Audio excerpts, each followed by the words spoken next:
भारत का सबसे खतरनाक जासूस जो 11 साल तक पाकिस्तानी फौज में अफसर बनकर रहा।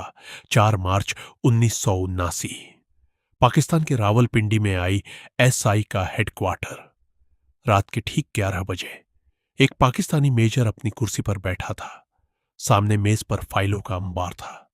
पाकिस्तान के सबसे गोपनीय मिसाइल प्रोजेक्ट के दस्तावेज, परमाणु ठिकानों के नक्शे और उन सब पर उस मेजर की नजर थी।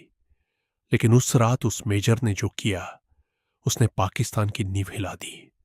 उसने वो सारे दस्तावेज एक पतली सी माइक्रोफिल्म पर उतारे, माइक्रोफिल्म को अपने जूते की एड़ी में छुपाया और बड़े इत्मीनान से आई एसआई की उस इमारत से बाहर निकल गया। वो मेजर पाकिस्तानी नहीं था, वो था भारत का सबसे खतरनाक जासूस, जिसका असली नाम था रविंदर सिंह।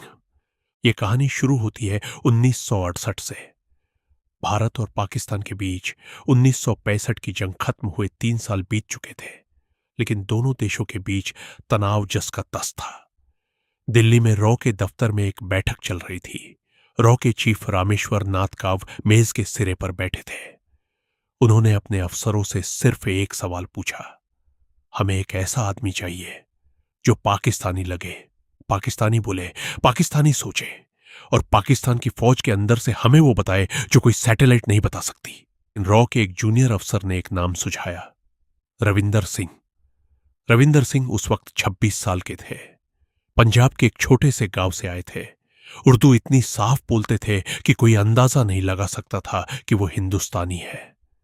चेहरा ऐसा था कि किसी भी पहचान में फिट हो जाए, और दिमाग इतना तेज कि एक बार देखी हुई चीज कभी नहीं भूलते थे। रॉ ने उन्हें बुलाया। काव साहब ने उन्हें सीधे आंखों में देखते हुए कहा, रविंदर, हम तुम्हें एक नई जिंदगी देंगे, नया नाम, नया मजहब, नया परिवार, लेकिन एक बात याद रखो, अगर कभी पकड़े गए तो भारत सरकार तुम्हें नहीं जानती। रविंदर ने एक पल रुककर जवाब दिया, साहब, मैं तैयार हूं। उसी दिन से रविंदर सिंह की मौत हो गई और पैदा हुआ मेजर इकबाल हुसैन। अगले 2 साल रॉ ने रविंदर को एक अलग ही दुनिया में तैयार किया। लाहौर की गलियों के नक्शे, पाकिस्तानी फौज की वर्दी का रंग, नमाज का तरीका, पाकिस्तानी लहजे की बारीकियां, यहां तक कि पाकिस्तान के मशहूर क्रिकेटरों के नाम और उनके स्कोर, हर चीज, हर बारीकी। 1970 में रविंदर उर्फ इकबाल हुसैन पहली बार पाकिस्तान की जमीन पर कदम रखते हैं, एक फर्जी पहचान के साथ, एक फर्जी परिवार की कहानी के साथ और असली देशभक्ति के साथ। शुरुआत में उन्होंने लाहौर में एक छोटी सी दुकान खोली।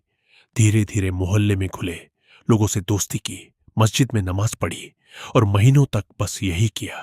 उन्हें सिखाया था, सबसे खतरनाक जासूस वो नहीं होता जो तेज होता है, सबसे खतरनाक जासूस वो होता है जो धैर्य रखता है।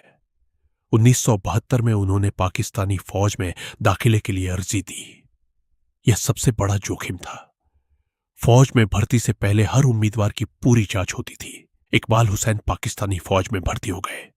पहले महीने में ही उनके अफसरों ने नोटिस किया, यह नया सिपाही बाकियों से अलग है। तरक्की होती गई, सिपाही से नायब सूबेदार, नायब सूबेदार से कैप्टन, कैप्टन से मेजर, और हर तरक्की के साथ उनकी पहुंच बढ़ती गई। ज्यादा गोपनीय फाइलें, ज्यादा संवेदनशील बैठकें, ज्यादा खतरनाक जानकारियां। 1975 का वाकया। रविंदर एक सैन्य अभ्यास में शामिल थे। रात के खाने पर एक पाकिस्तानी कर्नल उनके पास आकर बैठा। बातों बातों में उसने पूछा, इकबाल, तुम्हारे गांव में मेरे एक दोस्त का रिश्तेदार रहता है, अहमद खान, जानते हो उसे? रविंदर का दिल एक पल के लिए रुक गया, लेकिन चेहरे पर कुछ नहीं आया। उन्होंने मुस्कुराते हुए कहा, अहमद खान? हां बिल्कुल, बुढ़े अहमद चाचा। उनकी चाय की दुकान थी ना चौक पर, बड़े नेक इंसान थे। कर्नल खुश हो गया, बात आई गई हो गई।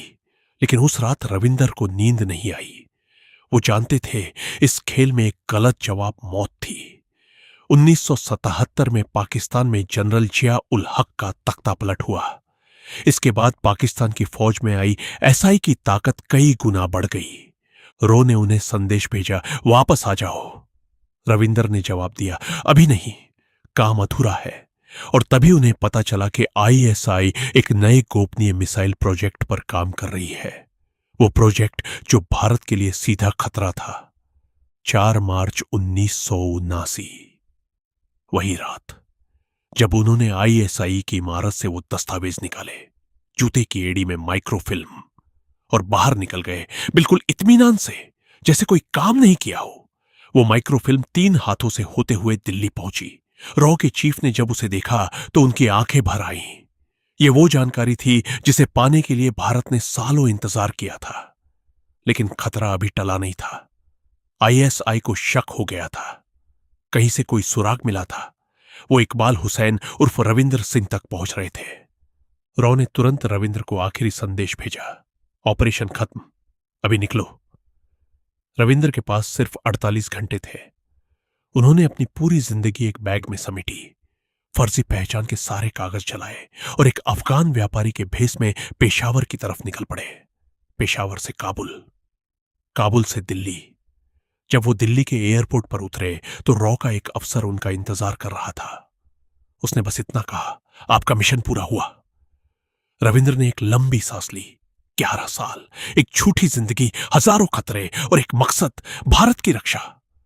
रविंद्र सिंह को आज भी कोई नहीं जानता, कोई पुरस्कार नहीं, कोई परेड नहीं, क्योंकि असली जासूस की सबसे बड़ी कामयाबी यही होती है कि उसका नाम कभी सामने ना आए। लेकिन आज जब भारत सुरक्षित है, उसके पीछे कहीं ना कहीं ऐसे अनजान हीरो का खून पसीना है जिनका नाम हम नहीं जानते, लेकिन जिनके बिना यह देश वो नहीं होता जो आज है। दोस्तों, अगर ये कहानी आपके दिल को छू गई हो तो इस वीडियो को एक लाइक जरूर करें और हमारे चैनल को सब्सक्राइब करना मत भूलिए। जय हिंद।